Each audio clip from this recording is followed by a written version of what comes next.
సికింద్రాబాద్ జింఖానా మైదానం దగ్గర అండర్-14 సెలక్షన్స్ కోసం చిన్నారులు ఎండలో పడిగాపులు కాస్తున్నారు. ఉదయం నుంచి నిల్చోబెట్టి హైదరాబాద్ క్రికెట్ అసోసియేషన్ సెలక్షన్ సభ్యులు చోద్యం చూస్తున్నారు.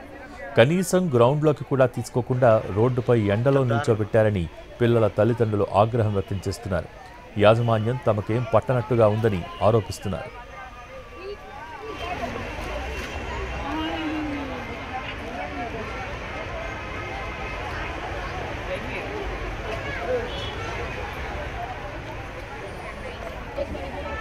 సికింద్రాబాద్ జింఖానా మైదానం దగ్గర అండర్-14 సెలక్షన్స్ కోసం చిన్నారులు ఎండలో పడిగాపులు కాస్తున్నారు.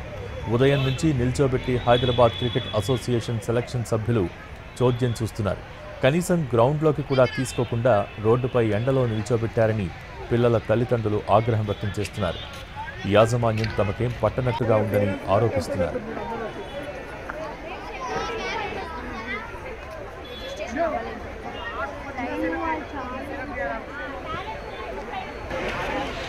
దారుణమా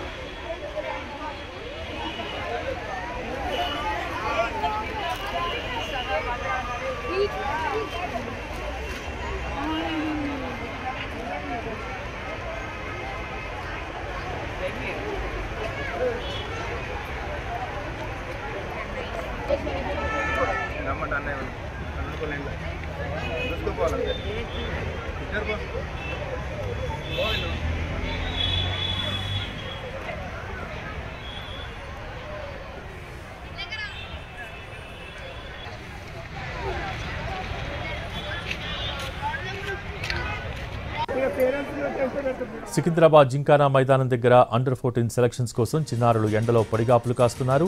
ఉదయం నుంచి నిల్చోబెట్టి హైదరాబాద్ క్రికెట్ అసోసియేషన్ సెలక్షన్ సభ్యులు చోద్యం చూస్తున్నారు. దీనికి సంబంధించి మోర్ అప్డేట్స్ ఎన్టీవీ క్రైమ్ ఇన్పుటేటర్ రమేష్ వైట్ల అందించేందుకు సిద్ధంగా ఉన్నారు.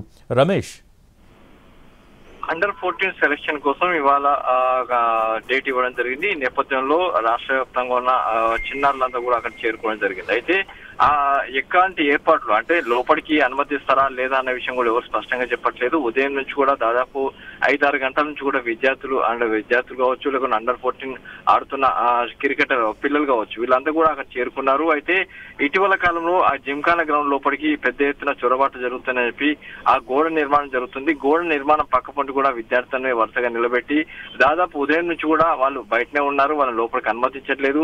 అయితే ఎవరికి అండర్-14 సెలక్షన్ ఉందా లేదా అన్న విషయం కూడా స్పష్టంగా చెప్పకుండా ఉదయం నుంచి బయట నిలబెట్టి వాళ్ళని పిల్లలంతా కూడా తీవ్ర ఇబ్బందులు గురి చేస్తున్నారు. విద్యార్థులు వెళ్లి గేట్ దగ్గర సెక్యూరిటీ అడిగితే మాకు సంబంధం లేదు, ఎవరి నుంచి లోపల నుంచి సమాచారం ఇవ్వలేదు, కాబట్టి మీరు బయటే ఉండాలని చెప్పడం జరిగింది. దీంతో వందలాది మంది అండర్-14 ఆడే ఆ పిల్లలందరూ కూడా ఉదయం నుంచి కూడా రోడ్డు పైన ఎండలో ఉండిపోతున్నారు. వాళ్ళ కనీస వసతులు లేకపోతే తీవ్ర ఇబ్బందులు పడుతున్నారు. ఇందుకు సంబంధించిన ఆ పిల్లల తల్లిదండ్రులు తీవ్ర ఆగ్రహం వ్యక్తం చేస్తున్నారు. హైదరాబాద్ క్రికెట్ అసోసియేషన్ ప్రస్తుతాలు కూడా ఇలాగే చేస్తుంది, ఎప్పుడు ఇబ్బందులు గురి చేస్తుంది, ఎలాంటి వసతులు కల్పించదు. కనీసం లోపలికి అనుమతించి లోపల ఏర్పాటు చేస్తే బాగుంటది, కానీ అలాంటి ఏర్పాట్లు ఏమి చేయకుండా పూర్తి నిర్లక్ష్యం చేస్తున్నారు. హైదరాబాద్ క్రికెట్ అసోసియేషన్ పూర్తిగా నిర్లక్ష్యంగా వహిస్తుందని చెప్పి కూడా అటు తల్లిదండ్రులు కూడా తీవ్ర ఆగ్రహం వ్యక్తం చేస్తున్నారు. ఏదైనా కూడా అండర్-14 సెలక్షన్ కోసం వచ్చిన పిల్లల్ని తీవ్ర ఇబ్బందులు గురి చేస్తున్న ఎస్ఏ పైన చర్యలు తీసుకోవాలని కూడా అటు తల్లిదండ్రులు కోరుతున్నారు. Thank you Ramesh.